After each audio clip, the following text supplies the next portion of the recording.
Hello everyone, my self दीपक और आप सबको very very good morning and good afternoon and good evening. तो कैसे हैं आप लोग? आई होप कि आप सब अच्छे होंगे। तो आज का जो मेरा क्लास है ना, most important and very helpful होने वाला है, बिकॉज आज की क्लास में हम मैक्रो इकोनॉमिक्स के अंदर जितना ऑब्जेक्टिव है फुल कंप्लीट करेंगे। अगर आपने इससे पहले वाला वीडियो नहीं देखा है ना, तो वीडियो के डिस्क्रिप्शन में लिंक है, वहां से जाकर वीडियो देख लीजिए। वहाँ फुल कंप्लीटली वीडियो अपलोड है मैक्रो इकोनॉमिक्स का। अभी जो होने वाला है मैक्रो इकोनॉमिक्स होने वाला है, ध्यान दीजिएगा, मैक्रो और माइक्रो। इससे पहले वाले में माइक्रो कंप्लीट हुआ, अभी होगा मैक्रो कंप्लीट। तो जैसा कि आप सभी जानते हैं ना कि कोई भी कोचिंग हो, कोई भी इंस्टीट्यूट हो, वो सब्जेक्टिव का प्रिपेयर बहुत अच्छे से करवा देता है, बट ऑब्जेक्टिव का प्रिपेयर के लिए बोलते हैं कि आप सिर्फ स्टडी करिए ना। बट ऐसा नहीं होता है। जब स्टूडेंट सेल्फ स्टडी करना स्टार्ट करता है ना, तो एक चैप्टर में से 200 प्लस ऑब्जेक्टिव उसको दिखने लगता है, उससे ज़्यादा ही दिखने लगता है। ये तो मैं मिनिमम का बात कर रहा हूँ, इसलिए बिना टाइम वेस्ट किए हुए ये वीडियो लास्ट तक देखिए। तो मैं गारंटी देता हूँ आप अपने एग्जाम हॉल में एक भी ऑब्जेक्टिव गलत नहीं करिएगा, पूरे के पूरे सही टिक आउट करके आइएगा। तो जैसा कि आप सभी जानते हैं कि बिहार बोर्ड हो या ऑल ओवर इंडिया हो, वो सभी कौन सा बुक चलाता है? तो एसपीपीडी पब्लिकेशन का इकोनॉमिक्स सीए वाला चलाता है। इस वीडियो के अंदर, इस बुक के अंदर जितना भी ऑब्जेक्टिव है ना, फुल्ली कंप्लीटली अपलोड किया जा रहा है। तो आप लास्ट तक बने रहे बिना स्किप किए। तो चलिए शुरू करते हैं। समष्टि व्यापक अर्थशास्त्र अभिप्राय मैक्रो इकोनॉमिक्स मीनिंग। तो मैं इस चैप्टर के अंदर जो ऑब्जेक्टिव दिया हुआ हम उस ऑब्जेक्टिव को देखेंगे। तो चलिए स्टार्ट करते हैं। तो चलिए हम देखना स्टार्ट करते हैं। मेरा पहला क्वेश्चन क्या है, देखिए, चक्रीय प्रवाह के अंतर्गत निम्नलिखित में कौन शामिल है? तो जल्दी बताइए कि इसका आंसर क्या होगा। चक्रीय प्रवाह के अंतर्गत निम्नलिखित में कौन शामिल है? ए वास्तविक प्रवाह, बी मौद्रिक प्रवाह, या ए बी दोनों, या इनमें से कोई। तो जल्दी बताइए कि इसका आंसर क्या होगा। तो पहला का जो आंसर होगा ना, जल्दी कमेंट कीजिए, पता है तो वैसे इसका आंसर होगा 100 क्या होगा, ए भी होगा एंड बी भी होगा, मौद्रिक प्रवाह के अंतर्गत शामिल होते हैं। चलिए क्वेश्चन नंबर 2, स्टॉक के अंतर्गत निम्नलिखित में कौन शामिल है? मुद्रा का परिमाप, धन का, गोदाम में रखे गेहूं का, उपयुक्त सभी। तो क्या होगा इसका आंसर? ऑल द अबव, यानी कि जितना भी है सभी इसका आंसर होगा। प्रवाह के अंतर्गत निम्नलिखित में कौन शामिल है? प्रवाह के अंतर्गत निम्नलिखित में कौन शामिल है? क्या उपभोग है, निवेश है, या आय है, या उपयुक्त सब? क्या होगा? ऑल ऑफ दिस, यानी कि जितने भी है सभी प्रवाह के अंतर्गत शामिल है। देखिए क्वेश्चन नंबर 4 देखिए, वास्तविक प्रवाह के अंतर्गत निम्नलिखित में कौन शामिल है? वस्तु का प्रवाह भी शामिल है एवं सेवाओं का प्रवाह दोनों। तो क्या होगा इसका आंसर? सी होगा। परिवार फर्मों को निम्नलिखित में कौन सी सेवाएं प्रदान करते हैं? भूमि, श्रम, पूंजी और उद्यम। तो क्या होगा 5 का आंसर? ऑल द अबव, सभी होगा। 3 क्षेत्रीय मॉडल में निम्नलिखित में कौन शामिल है? परिवार, फर्म, सरकार, उपयुक्त सभी। तो 3 क्षेत्रीय मॉडल जो है उसमें सभी शामिल है, ये तीनों उपयुक्त सभी। चलिए क्वेश्चन नंबर 4 क्षेत्रीय मॉडल में निम्नलिखित में कौन शामिल है? परिवार, फर्म, उद्योग, परिवार, फर्म, सरकार, परिवार, फर्म, सरकार, विदेशी क्षेत्र। ये जो चारों है किसमें? 4 क्षेत्रीय मॉडल में शामिल है। क्वेश्चन नंबर 8, 4 क्षेत्रीय अर्थव्यवस्था के चक्रीय प्रवाह में संतुलन के लिए शर्त निम्नलिखित में कौन सी है? C+1 हो गया, C+1 या प्लस जी। क्या होगा इसका answer? C+I G+X into -M। क्या होगा इसका आंसर? तो सी होगा 8 का। 9, प्राथमिकता क्षेत्र प्रायोरिटी सेक्टर में सम्मिलित होता है? कृषि, खुदरा व्यापार, या लघु उद्योग, या इनमें से सभी। तो प्राथमिक क्षेत्र में जो होता है ये सभी शामिल होता है, कृषि भी। चलिए क्वेश्चन नंबर 10, एक चतुर्क्षेत्रीय या खुली अर्थव्यवस्था में संतुलन की शर्त है? तो क्या होगा? ये जितना देख रहे हैं, बचत प्लस कर प्लस आयात इक्वल टू निवेश प्लस सरकारी प्लस निर्यात, ये कुल रिसाव इक्वल टू कुल, ये क्या होगा इसका आंसर? सभी होगा, ऑल ऑफ दिस। तो चलिए हम क्वेश्चन नंबर 11, 12, 13 देखते हैं। तो क्वेश्चन नंबर 11, तृतीय क्षेत्र के अंतर्गत निम्नलिखित में कौन सी सेवा सम्मिलित है? क्या है? खनन, निर्माण, या संचार? क्या है? कम्युनिकेशन, या पशुपालन? क्या होगा इसका आंसर? कम्युनिकेशन। मोस्ट भी क्वेश्चन है। निम्नलिखित में कौन सा प्रवाह नहीं है? पूंजी का, आय का, निवेश का, मूल्यह्रास का। तो इसका आंसर क्या होगा? पूंजी का प्रवाह है, नहीं है। तृतीय क्षेत्र में कौन सी सेवाएं सम्मिलित है? बीमा, बैंकिंग, व्यापार, या विनियोग? क्या होगा? मैन्युफैक्चरिंग सम्मिलित है। तो चलिए इस चैप्टर का कंप्लीट होता है ऑब्जेक्टिव। अब हम अगले चैप्टर में आते हैं। राष्ट्रीय आय से संबंधित समुच्चय एवं अवधारणाएं। तो चलिए हम ऑब्जेक्टिव देखना स्टार्ट करते हैं। तो मेरा सबसे पहला जो ऑब्जेक्टिव है राष्ट्रीय आय से संबंधित चैप्टर जो है, एक लेखा वर्ष में किसी देश की घरेलू सीमा में सभी उत्पादकों द्वारा जितनी भी अंतिम वस्तु और सेवाओं का उत्पादन होता है जिसमें मूल्य ह्रास भी शामिल होता है, उनकी बाजार कीमत के योग को कहा जाता है। तो क्या कहा जाता है? जीडीपी कहा जाता है, जिसका full form gross domestic product. तो देखिए इसमें क्या सत्य है, तो इसका जो सत्य होगा ना, NNP equal to GNP minus घिसावट। ठीक है, उसके बाद यहाँ देखिए second third number GNP MP equal to Y. देखो जीडीपी एमपी माइनस घिसावट या जीडीपी एमपी प्लस विदेशी सुधार या जीएनपी प्लस अनुदान या जीएनपी, क्या होगा इसका आंसर? जल्दी बताइए कि 3 का आंसर क्या होगा। देखिए जीएनपी एमपी इक्वल टू क्या होगा? देखिए जीडीपी एमपी माइनस घिसावट या 3 एमपी प्लस विदेशी या जीएनपी प्लस अनुदान। तो क्या होगा इसका आंसर? होगा जीडीपी एमपी प्लस विदेशी से सुधार। तो चलिए for NNP MP equal to Y. देखो जीएनपी एमपी माइनस घिसावट होगा, इसका पहला होगा ए। घिसावट वे में किसमें सम्मिलित रहता है? घिसावट वे किसमें सम्मिलित रहता है? जीएनपी में। तो किसमें सम्मिलित रहता है? जीएनपी। मोस्ट वीवीआई क्वेश्चन है, देखिए यहाँ रेट लगा हुआ एनडीपी एफएससी है, क्या है?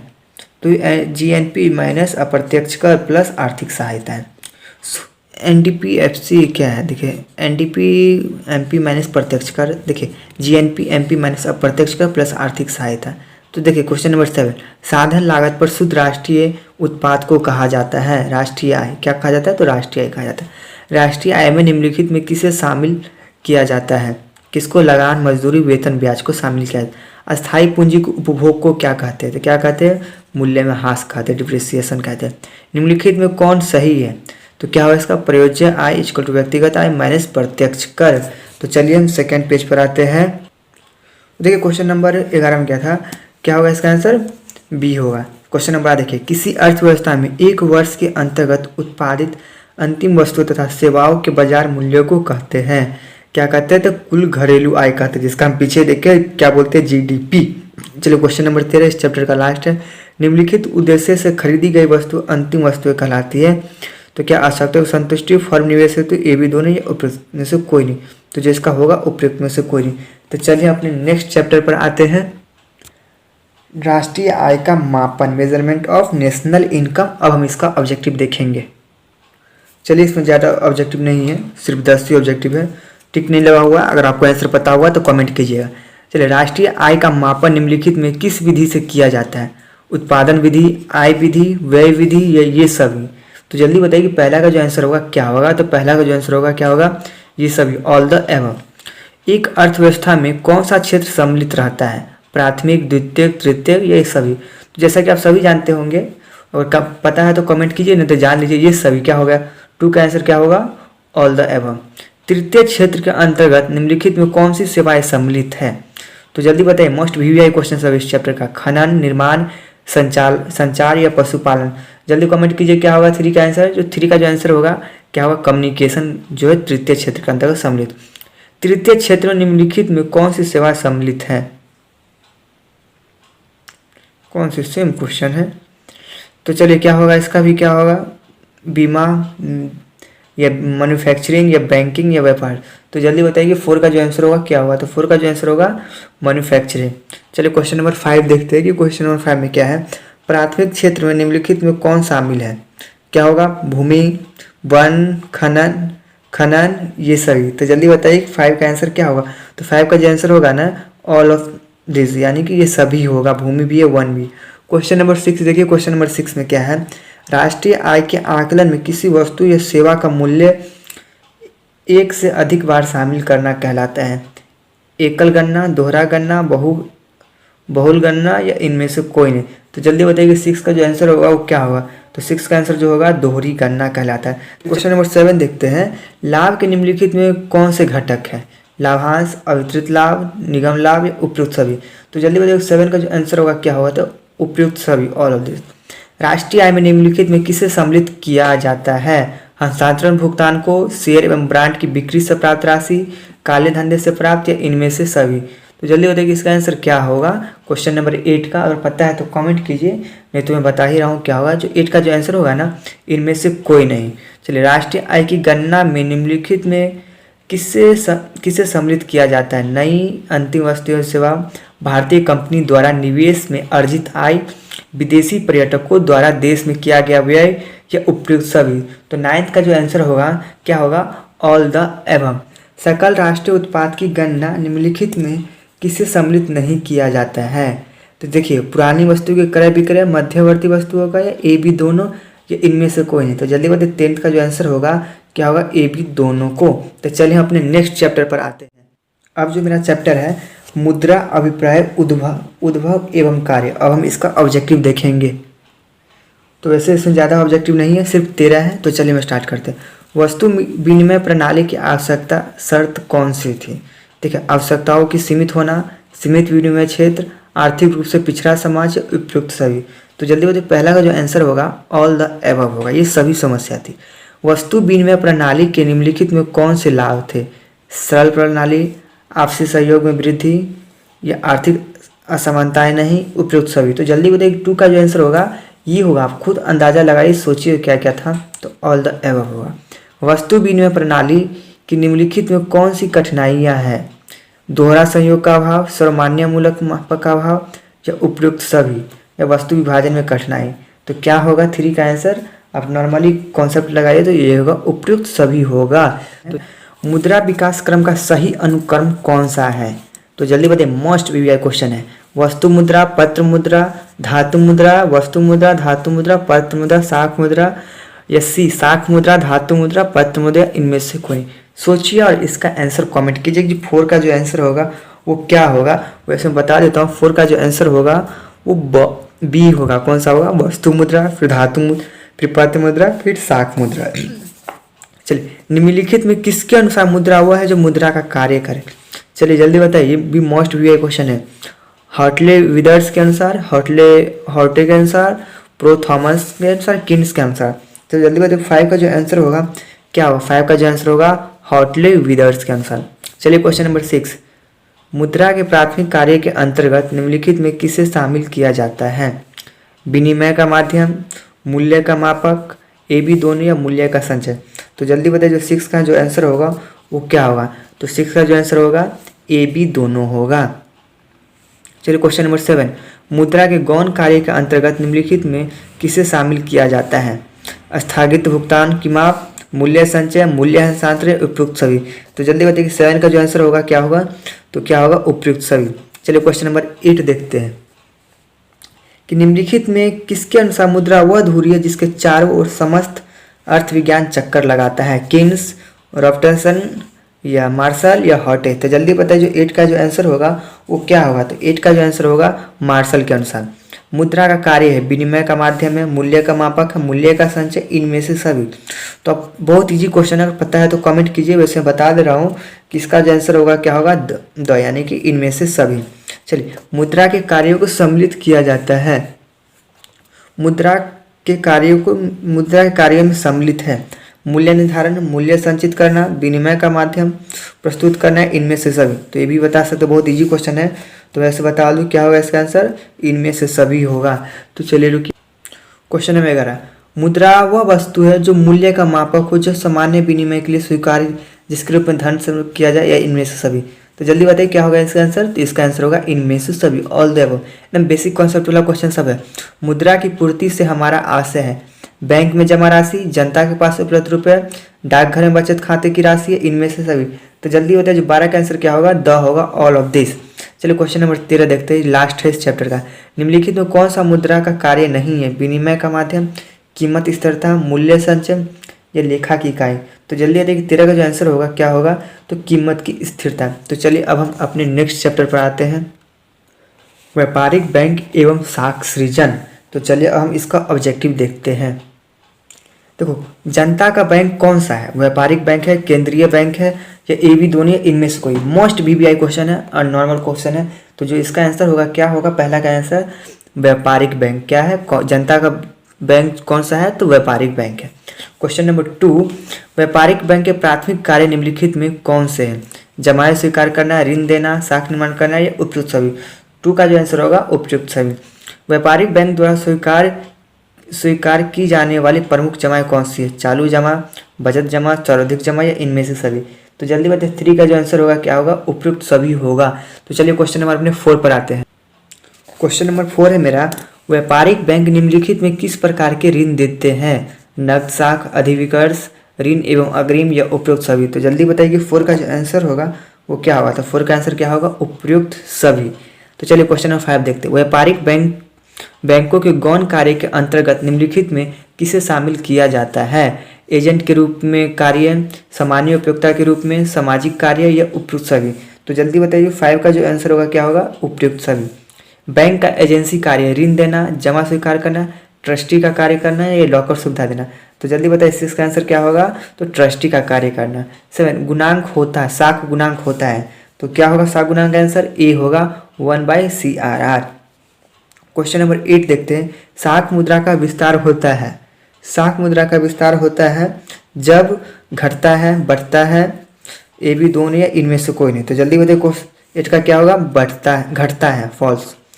एटीएम का पूर्ण रूप क्या है? तो जल्दी बताइए, कमेंट कीजिए इसका आंसर, मैं बताऊंगा नहीं। कमेंट करके बताइए क्या होगा इसका आंसर। व्यवसायिक बैंक का प्रमुख कार्य है, व्यवसायिक बैंक का प्रमुख कार्य है साख नियंत्रण करना, अन्य बैंक को ऋण देना, ग्राहकों की जमा स्वीकार करना है, इनमें से सभी। तो क्वेश्चन नंबर 10 का आंसर जो होगा इनमें से सभी। वैसे इसका बता दूं ऑटोमेटिक टेलर मशीन होगा आंसर। क्वेश्चन नंबर 11 है, सेंट्रल बैंक ऑफ इंडिया क्या है? व्यापारिक बैंक है, केंद्रीय बैंक है, निजी बैंक है, इनमें से कोई नहीं। तो क्या बताया? ये क्या है? व्यापारिक बैंक है। तो सेंट्रल बैंक ऑफ इंडिया क्या है? व्यापारिक बैंक है, केंद्रीय बैंक है, निजी बैंक है या इनमें से कोई नहीं। तो क्या होगा? ये व्यापारिक बैंक, कॉमर्शियल बैंक है।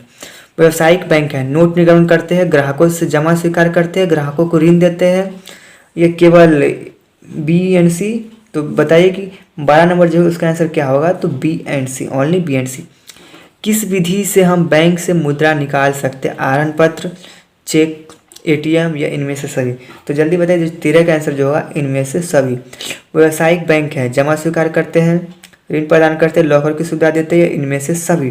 तो जल्दी बताइए 14 का आंसर होगा क्या होगा?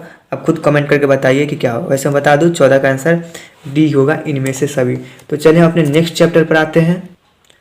केंद्रीय बैंक अभिप्राय एवं कार्य, central bank meaning and function. अब हम इसका ऑब्जेक्टिव देखेंगे। तो चलिए स्टार्ट करते हैं। तो चलिए हम स्टार्ट करते हैं। निम्नलिखित में कौन सा कथन सही है?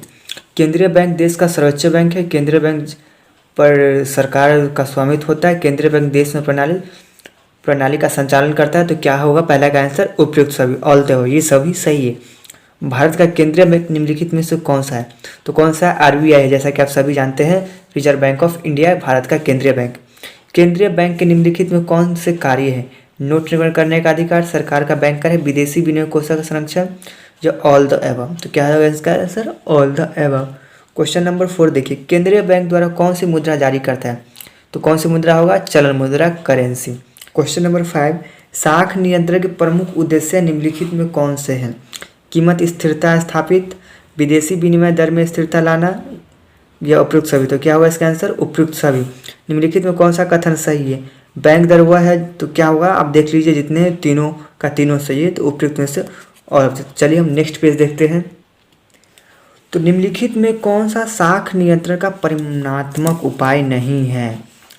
ए बैंक की दर, बी नैतिक दबाव, या सी खुले बाजार की क्रिया, या नकद कोष में अनुपात में परिवर्तन। तो जल्दी बताइए 7 का जो होगा आंसर क्या होगा? तो 7 का जो आंसर होगा क्या होगा? नैतिक दबाव। तो चलिए क्वेश्चन नंबर 8 देखते हैं। व्यापारिक बैंक को अपनी कुल अस्थियों के एक निश्चित अनुपात में जमा अपने पास तरल रूप में रखना पड़ता है, जिसे कहा जाता है नकद कोष अनुपात, सर्वाधिक तरल अनुपात, ए बी दोनों या इनमें से कोई। तो जल्दी बताइए 8 का जो आंसर होगा क्या होगा? तो 8 का सर्वाधिक तरल अनुपात। Question number 9, reserve bank of India की स्थापना कब हुई? तो इसका आप कमेंट करके सोचिए और कमेंट कीजिए इसका आंसर। तो चलिए हम क्वेश्चन नंबर 10 देखते हैं। मौद्रिक नीति का संबंध है सार्वजनिक व्यय से, करों से, सार्वजनिक ऋण से, या खुले बाजार की क्रियाओं से। तो जल्दी बताइए जो क्वेश्चन नंबर 10 है उसका आंसर क्या होगा? तो खुले बाजार की क्रियाओं से। क्वेश्चन नंबर 11, देश के कागजी नोट जारी करने का कार्य कौन करता है? व्यावसायिक बैंक, केंद्रीय बैंक, विश्व बैंक या औद्योगिक बैंक? तो जल्दी बताइए कि 11 का जो आंसर होगा क्या होगा? तो केंद्रीय बैंक, सेंट्रल बैंक। केंद्रीय बैंक साख नियंत्रण करती है। Central bank control credit through. Bank दर के जरिए, खुले बाजार प्रक्रिया के जरिए या सीआरआर के जरिए, इनमें से सभी। तो जल्दी बताइए कि 12 का आंसर क्या होगा? तो बैंक दर के जरिए। तो क्वेश्चन नंबर 13 देखिए कि केंद्रीय क्वेश्चन नंबर 13 निम्न में कौन साख नियंत्रण की गुणात्मक विधि है? बैंक के नकद कोष के अनुपात में परिवर्तन, उपभोक्ता साख पर नियंत्रण, खुले बाजार के कार्यक्रम, बैंक दर में परिवर्तन। तो जल्दी बताइए कि 13 का जो आंसर होगा वो क्या होगा? तो 13 का क्या आंसर होगा? उपभोक्ता साख पर नियंत्रण। देखिए, मौद्रिक नीति का प्रमुख उद्देश्य है उत्पादन एवं रोजगार में वृद्धि, विदेशी विनिमय दर की स्थिरता, मूल्य स्थिरता या इनमें से सभी। तो जल्दी बताइए कि 14 का आंसर क्या होगा? तो 14 का जो आंसर होगा इनमें से सभी। मुद्रा पूर्ति का नियमन कौन करता है? भारत सरकार, रिजर्व बैंक ऑफ इंडिया या वाणिज्य बैंक या योजना आयोग? तो जल्दी बताइए कि 15 का जो आंसर होगा क्या होगा? Reserve bank of India. साख मुद्रा का विस्तार होता है, घटता है, बढ़ता है, ये भी दोनों, इनमें से कोई नहीं। तो 16 का आंसर क्या होगा? घटता है, फॉल्स। भारतीय बैंकिंग प्रणाली का संरक्षण कौन है? रिजर्व बैंक ऑफ इंडिया या स्टेट बैंक ऑफ इंडिया या यूनियन ट्रस्ट ऑफ या भारतीय जीवन बीमा? तो 17 नंबर का जो आंसर होगा कौन होगा? रिजर्व बैंक ऑफ इंडिया, जैसा कि आप सभी जानते हैं। तो चलिए अब हम अपने नेक्स्ट चैप्टर पर आते हैं। भारतीय बैंकिंग प्रणाली के नवीन महत्वपूर्ण सुधार एवं पहलू, निजीकरण एवं आधुनिकीकरण का अब हम इसका ऑब्जेक्टिव देखेंगे। तो चलिए स्टार्ट करते हैं। एक नज़र यहाँ देख लीजिए, पूछेगा ही हर कंडीशन में, ये 5 नंबर रहेगा ही। देखिए, नरसिम्हा समिति का स्थापना कब हुआ? 1991 में। गोइपोरिया समिति का 1991, नरसिम्हा समिति द्वितीय 1998, वर्मा समिति 1999। एकदम वेरी मोस्ट इंपॉर्टेंट है, इसको याद ही कर लीजिएगा। नरसिम्हा समिति का संबंध निम्नलिखित में किससे है? कर सुविधा, क्वेश्चन नंबर 1 है, किससे? कर सुधार से, बैंकिंग सुधार से या कृषि सुधार से, आधारभूत संरचना सुधार से? तो जल्दी बताइए पहले का आंसर क्या होगा? पहले का आंसर होगा बी, बैंकिंग सुधार से। किससे नरसिम्हा समिति का संगठन? बैंकिंग सुधार से। दूसरी नरसिम्हा समिति का गठन किस वर्ष हुआ? अभी आपको दिखाए हैं। तो चलिए आप बताइए कि क्या होगा? तो क्या होगा? आंसर 2 होगा, 1998 में। बैंकिंग लोकपाल योजना की घोषणा किस वर्ष की गई थी? 1990, 1995, 1997 या 2000? तो जल्दी बताइए 3 का आंसर क्या होगा? तो 3 का आंसर होगा 1995। बैंकिंग लोकपाल योजना के कार्य क्षेत्र के अंतर्गत निम्नलिखित में किसे शामिल किया गया? सभी अनुसूचित बैंक, सहकारी बैंक, वाणिज्य बैंक या इनमें से सभी? तो जल्दी बताइए कि 4 का आंसर क्या होगा? तो इनमें से सभी। बैंकों में ग्राहक सेवा सुधार हेतु निम्नलिखित में किस समिति का गठन है? राजा चलैया समिति या गायपुरिया समिति या वर्मा समिति या चक्रवर्ती समिति? तो जल्दी बताइए 5 का जो आंसर होगा क्या होगा? गायपुरिया समिति। 6 नंबर, सार्वजनिक क्षेत्र के कमजोर बैंक के पुनर्जीवन एवं उनकी पुनर्संरचना हेतु निम्नलिखित में किस समिति का गठन हुआ? वर्मा समिति, गायपुरिया समिति, रेखा समिति या नरसिम्हा समिति? तो जल्दी बताइए जो 6 का आंसर होगा वो कौन होगा? तो वर्मा समिति। क्वेश्चन नंबर 7, भारतीय रिजर्व बैंक ने पहली बार निजी क्षेत्र में नए बैंकों को लाइसेंस जारी करने के लिए दिशा निर्देश घोषित किया 22 जनवरी 1993 को। भारतीय बैंकिंग प्रणाली का संरक्षण कौन है? तो जैसा कि आप सभी जानते हैं, reserve bank of India. Bharat में बैंकिंग क्षेत्र सुधार प्रारंभ हुआ, तो जल्दी बताइए कब हुआ? 1969, 1981, 1991 या 2001 में? तो 9th का जो है आंसर, जल्दी कमेंट कीजिए कि क्या होगा? तो 9th का आंसर होगा 1951। भारत में 14 बड़े अनुसूचित व्यवसायी बैंकों का राष्ट्रीयकरण किया, कब किया? 1969 में। भारतीय बैंकिंग क्षेत्र के सुधार से जुड़ा हुआ है कौन सा वर्ष? 1991 या नरसिम्हा कमेटी? तो जल्दी बताइए जो 11 का जो आंसर होगा वो क्या होगा? तो केवल ए एंड बी क्या होगा? ये भी संबंधित है, ये भी संबंधित है। तो चलिए इस चैप्टर का भी ऑब्जेक्टिव कंप्लीट होता है। अब हम देखेंगे नेक्स्ट चैप्टर का ऑब्जेक्टिव। सामूहिक मांग, सामूहिक पूर्ति एवं संबंधित धारणाएं, उपभोग प्रवृत्ति, बचत प्रवृत्ति एवं विनियोग का ऑब्जेक्टिव देखना स्टार्ट करते हैं।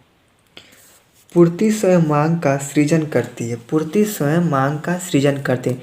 निम्नलिखित में किसने प्रतिपादित किया? जेबीसी ने। किसने प्रतिपादित किया? तो जेबीसी ने। General theory of employment, interest and money नामक पुस्तक के लेखक कौन है? तो इस पुस्तक का जो लेखक है J.M. किन्सेल। प्रतिष्ठित रोजगार सिद्धांत के बारे में निम्नलिखित में कौन सा कथन सही है? तो अर्थव्यवस्था सदैव पूर्ण रोजगार की स्थिति होगा, ए भी सही है एंड बी भी। तो क्या होगा इसका? ए एंड बी, सी इसका सही आंसर होगा। तो चलिए अपना नेक्स्ट पेज देखते हैं। किन्स का रोजगार सिद्धांत निम्नलिखित में किस पर निर्भर है? किस पर? प्रभावपूर्ण मांग पर निर्भर है। देखिए क्वेश्चन नंबर 5, निवेश के निर्धारक घटक कौन से हैं? कौन से हैं? पूंजी की सीमांत क्षमता एवं ब्याज की दर, ए बी दोनों। क्या होगा? ए भी होगा, बी भी होगा। 6, किन्स के अनुसार विनियोग से अभिप्राय है? तो वास्तविक विनियोग से। क्वेश्चन नंबर 7, विनियोग की मात्रा में वृद्धि होने के साथ साथ MEC बढ़ती रहती है, घटती रहती थी? क्या होती है? घटती रहती है। निम्नलिखित में से वास्तविक निवेश है?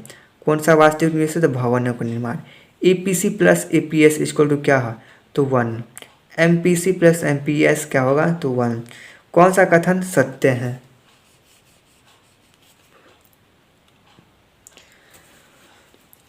MPC plus MPS equal to 0, MPC plus MPS क्या होगा? तो MPC plus MPS equal to 1। सामूहिक मांग का प्रमुख घटक है व्यक्तिगत उपभोग, सार्वजनिक उपयोग, विनियोग, उपयुक्त सभी। तो क्या होगा? उपयुक्त सभी। Trade trade trade treated economics politics नामक पुस्तक के लेखक कौन है? पिगू, JB से, किन्स। तो कौन है? पिगू है। यदि MPC इक्वल टू 0.5 तो गुणांक के होगा? क्या होगा? तो 2 होगा। क्लासिकल विचारधारा निम्न में किस तथ्य पर आधारित है? तो से का बाजार नियम, मजदूरी की पूर्ण रोजगार या बाजार दर की पूर्ण रोजगार। तो क्या होगा? इनमें से सभी। मेरा नेक्स्ट चैप्टर है अल्पकालीन संतुलन उत्पादन, शॉर्ट रन इकोनॉमिक आउटपुट। तो चलिए हम इसका ऑब्जेक्टिव देखना स्टार्ट करते हैं। देखिए ट्रेटेड इकोनॉमिक्स पॉलिटिक्स नामक पुस्तक के लेखक कौन है? तो कौन है पुस्तक के लेखक? तो JB से। क्लासिकल विचारधारा निम्नलिखित में किन तथ्यों पर आधारित है? किन तथ्यों पर आधारित? उपयुक्त में से सही। से बाजार से भी, मजदूरी वर्ग, ब्याज दर। तो क्या होगा इसका आंसर? All of this. निम्नलिखित में किसके अनुसार मजदूरी घटती है? अर्थव्यवस्था में पूर्ण रोजगार की दशा में स्वाभाविक ढंग से बनाए रखी जाती है। किसके अनुसार? पिगू के अनुसार।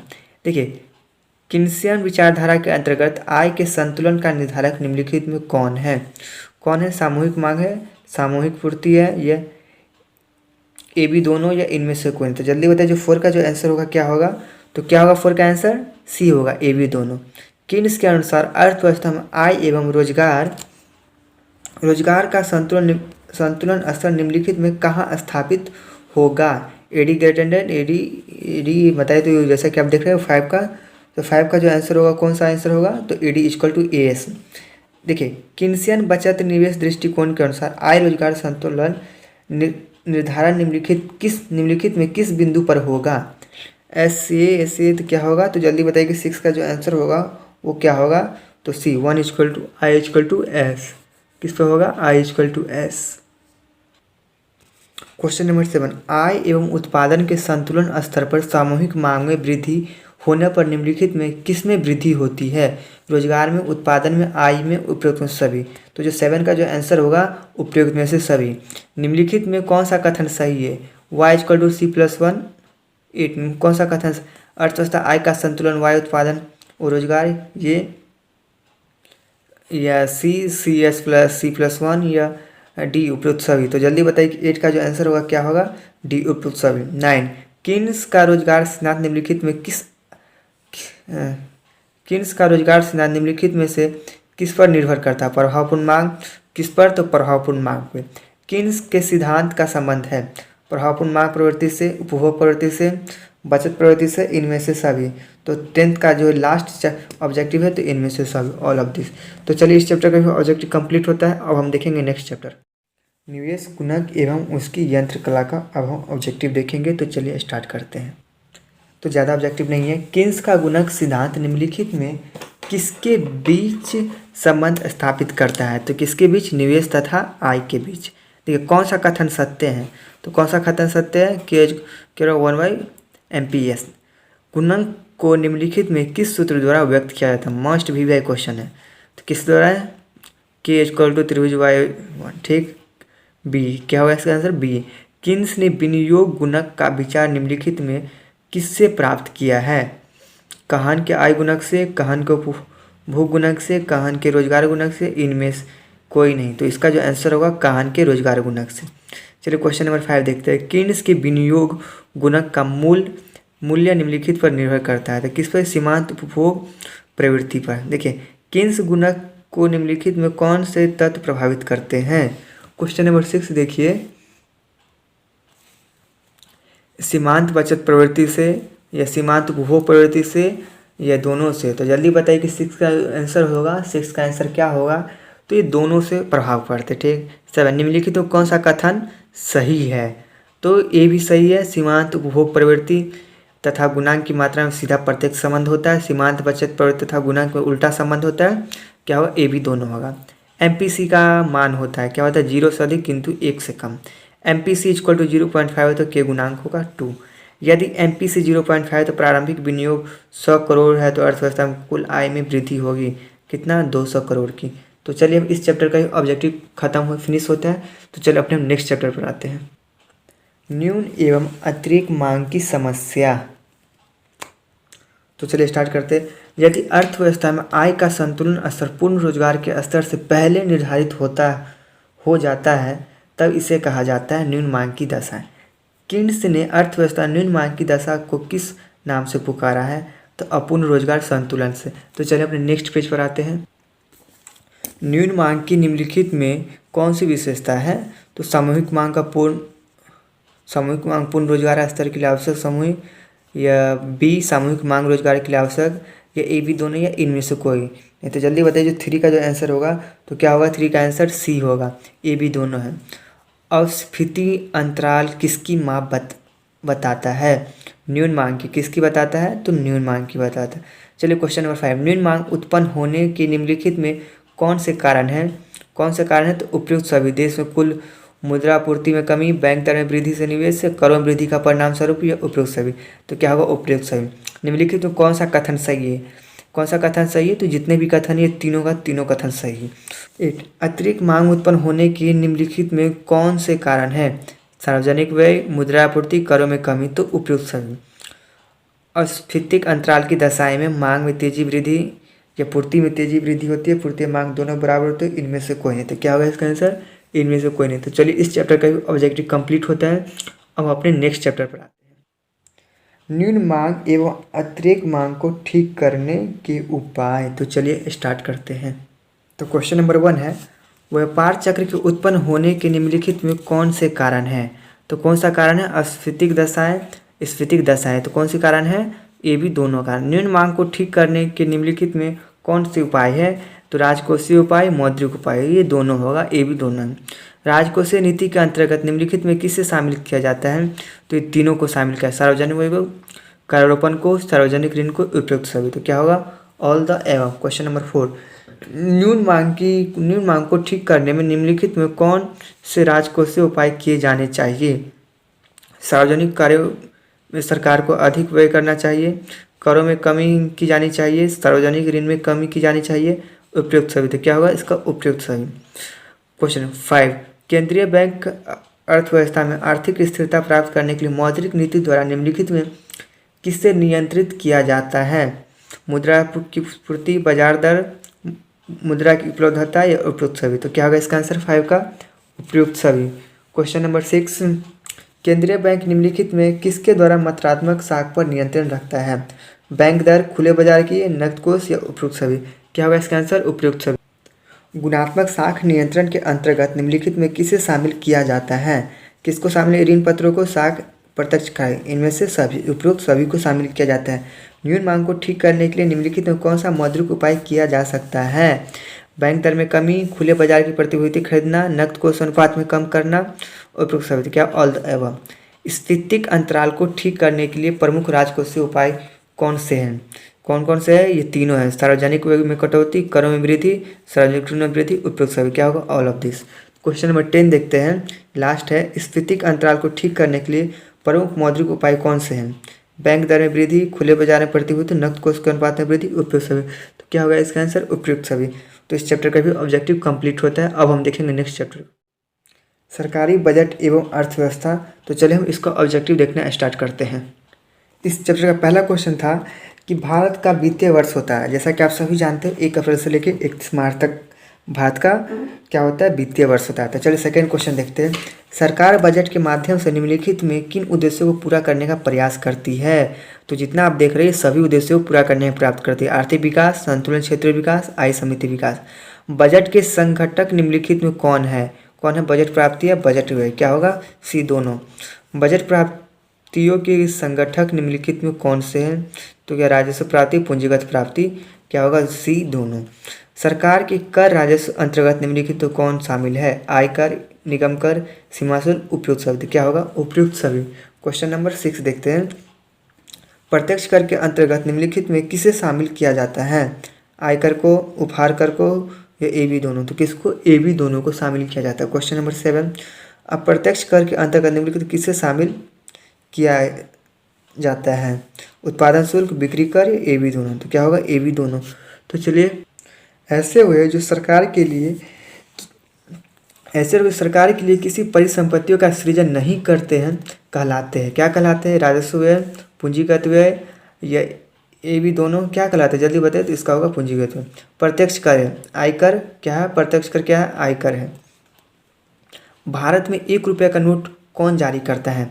भारत सरकार का वित्त मंत्रालय जारी करता है। कौन जारी करता है? भारत सरकार का वित्त मंत्रालय।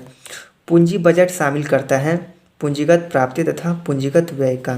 निम्नलिखित में कौन कौन अप्रत्यक्ष कर है? उत्पादन शुल्क, बिक्री कर या सीमा शुल्क? क्या होगा? इनमें से सभी। तो चलिए क्वेश्चन नंबर 13 देखते हैं। इनमें से सभी।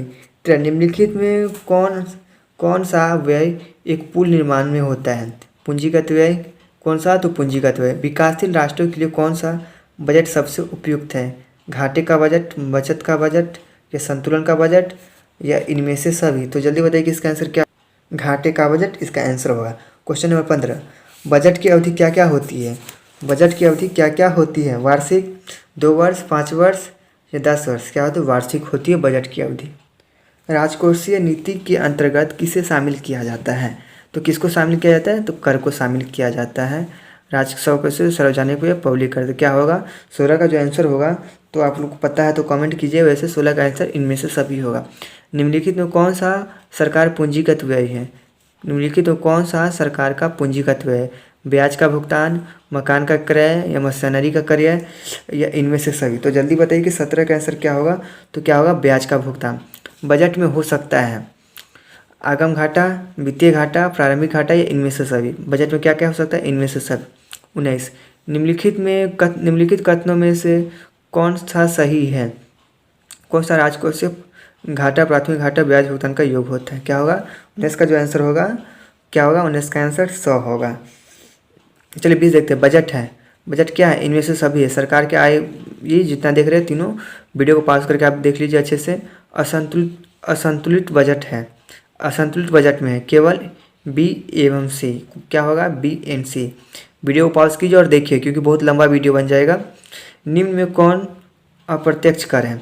कौन अप्रत्यक्ष कर? उत्पादन शुल्क या संपत्ति या क्या? 22 का जो आंसर होगा, क्या? उत्पादन शुल्क अप्रत्यक्ष कर है।